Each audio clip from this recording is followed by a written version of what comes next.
Oke, kita bahas dulu ya. Diabetes itu adalah suatu kondisi di mana tubuh mengalami gangguan regulasi pengaturan gula darah atau glukosa.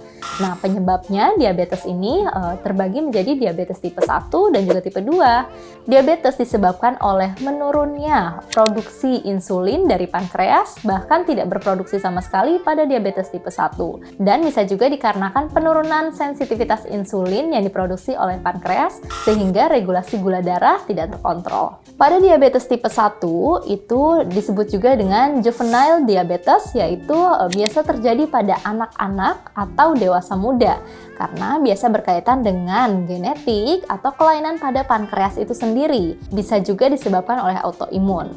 Nah, pada diabetes tipe 2 itu biasa menjangkiti dewasa muda sampai dengan usia yang lebih tua. Namun, ada perubahan nih pada zaman sekarang di mana kondisi seseorang yang masih sangat muda bisa menderita diabetes tipe 2. Faktor-faktor yang mempengaruhi seperti pola makan yang tidak seimbang, terlalu banyak asupan dari gula yang dikonsumsi sehari-hari, kemudian juga obesitas, di mana terjadi perubahan indeks massa tubuh seseorang. Orang muda cenderung lebih obesitas atau overweight, di mana obesitas itu sendiri menyebabkan penurunan sensitivitas dari insulin. Kemudian aktivitas fisik yang menurun, gaya hidup seperti konsumsi alkohol, konsumsi rokok berlebihan, kemudian juga genetik atau turunan yang mempertinggi faktor resiko seseorang terkena diabetes. Nah, beberapa hal tadilah yang menyebabkan kenapa diabetes tipe 2 seringkali terjadi pada usia muda.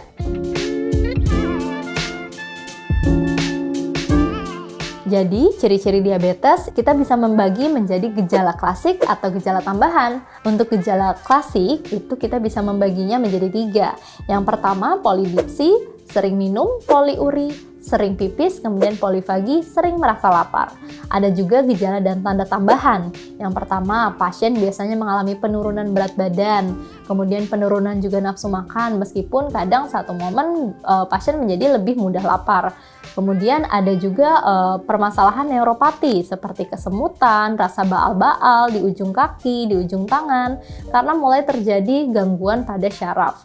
Lalu pasien juga menjadi mudah lelah, mudah lemas, sehingga dalam melakukan aktivitas sehari-hari menjadi lebih terbatas. Pada beberapa kondisi, kulit menjadi mudah gatal.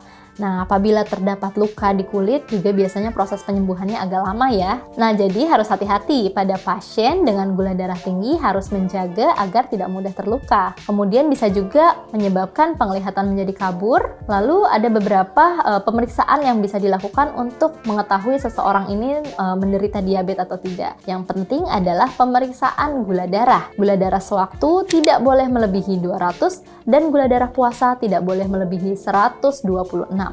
Apabila melebihi angka tersebut, seseorang mungkin menderita diabetes.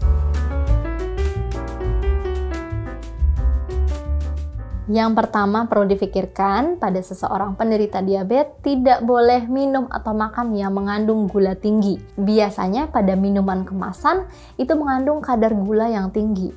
Gula yang boleh dikonsumsi tubuh kita dalam sehari hanya berkisar pada 50 gram gula atau sekitar 4 sendok teh. Nah, pada minuman kemasan kita bisa melihat di belakangnya berapa sih kadar gula sebenarnya dalam minuman tersebut. Seperti pada minuman kopi, biasanya kopi kemasan tidak masalah untuk konsumsi kafeinnya, namun gulanya tersebutlah yang membuat seseorang menjadi beresiko terkena diabetes. Kemudian karbohidrat simplex seperti nasi putih itu juga perlu diperhatikan konsumsinya, jangan terlalu berlebihan.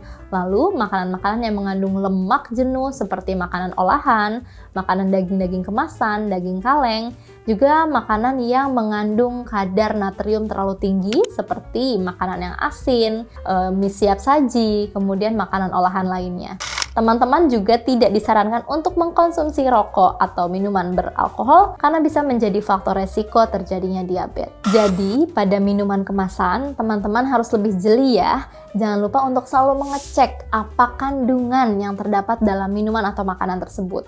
Beberapa mengandung gula tambahan yang sebenarnya tidak baik untuk tubuh, seperti fruktosa, aspartam. Nah, itu teman-teman harus membatasi, karena selain jumlahnya yang tinggi, kandungan tersebut juga tidak disarankan dikonsumsi secara terus-menerus karena bisa menyebabkan resiko penyakit diabetes.